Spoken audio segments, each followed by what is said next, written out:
Bom dia! A partir de agora você está em Conexão Legal.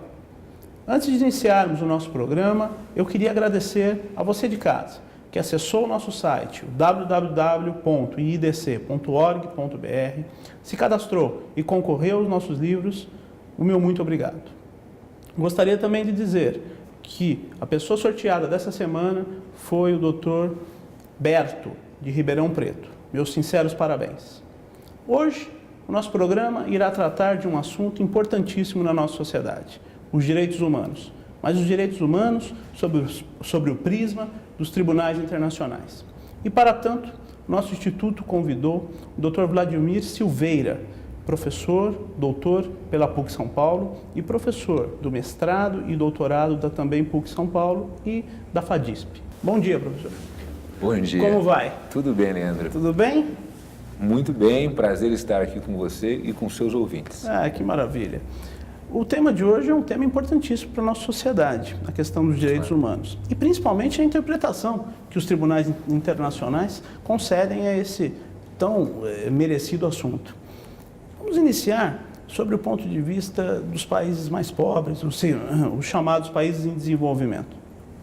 Quais são os principais aspectos hoje dos direitos humanos e qual a principal necessidade desses países?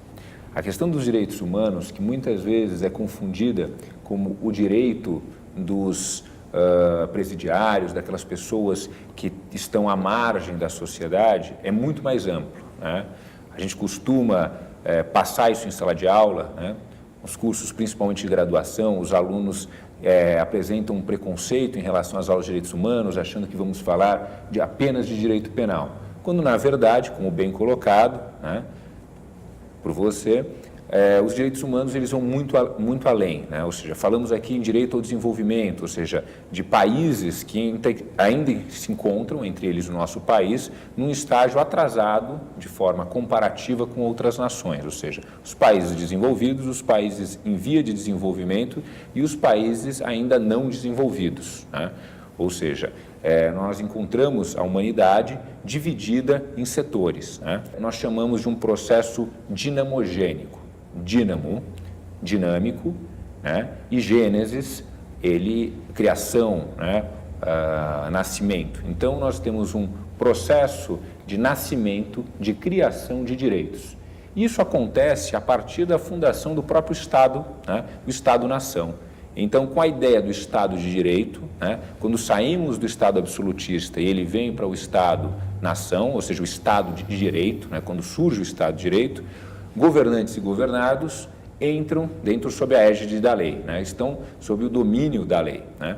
Então, a partir deste momento, uma série de direitos são reivindicados pela sociedade e, através de uma série de exigências e protagonistas que nós podemos identificar em cada momento histórico, esses direitos passam a ser positivados. Num primeiro momento, a reivindicação era global, mundial. A Revolução Francesa, quando tinha o lema liberdade, igualdade e fraternidade, ela tinha uma perspectiva universal, né? Depois, com o movimento constitucionalista, esses anseios começaram a ser tratados apenas pelo Estado-nação.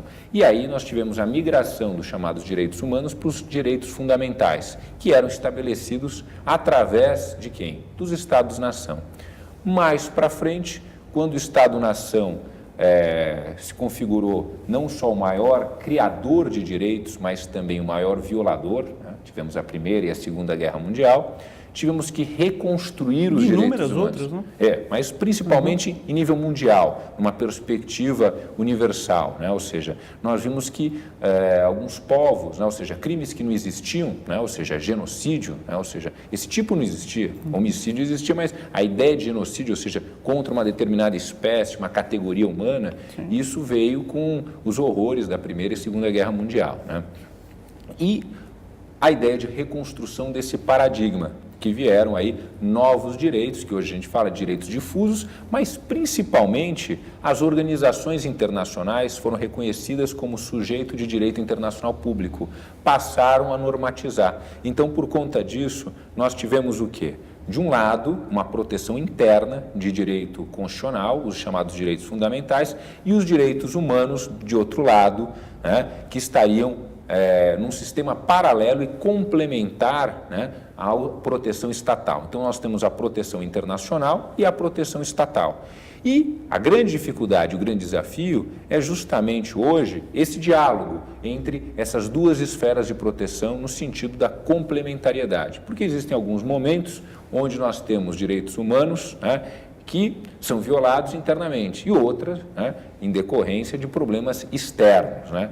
A grande dificuldade é que, durante muito tempo, alguns assuntos eram entendidos como assuntos de direito interno. Então, se eu tenho um problema na Chechênia, é assunto de direito interno da Rússia, né? A humanidade não pode tratar disso, né? Teoricamente, se prevaleceria uma soberania do país. Exato. E o conceito de soberania desde a criação, né, por Baudin, a ideia de Jean Baudin, quando fala do Estado absoluto, né, e esse Estado absoluto ele vira um Estado-nação, e esse Estado-nação, aos poucos, ele começa a se modificar, né, e ele começa a compartilhar a soberania, porque alguns assuntos que poderiam ser resolvidos de direito interno passam a ser tratados em direito internacional. E mais do que isso, surgem assuntos, por exemplo, meio ambiente, internacional, terrorismo, que são assuntos por natureza internacional. E os direitos humanos acompanham toda essa evolução, né?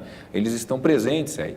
E a ideia, né, é que nós tenhamos um sistema de proteção, hoje em dia, doméstico, regional, por exemplo, nós temos da OEA, e também universal. E aí surge, né, o nosso tema do nosso diálogo de hoje, que é justamente essas sentenças internacionais, que são sentenças que não são sentenças estrangeiras, ou seja, onde a jurisdição brasileira não se aplica, mas é uma jurisdição diferenciada, onde o Brasil compartilha soberania com outros povos, com outros países. Então, o processo de homologação de sentença estrangeira, que é um filtro, né, não se faz necessário.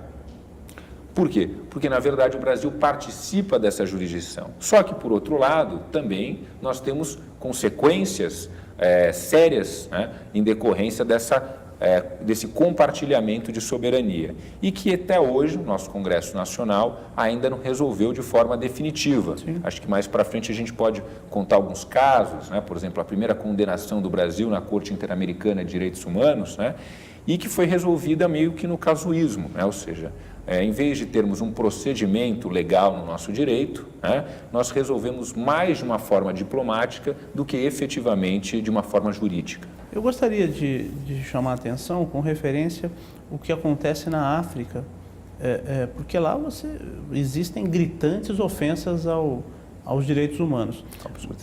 Mas eu gostaria que você me respondesse isso após o nosso intervalo. Perfeito. Você aí de casa, fique conosco.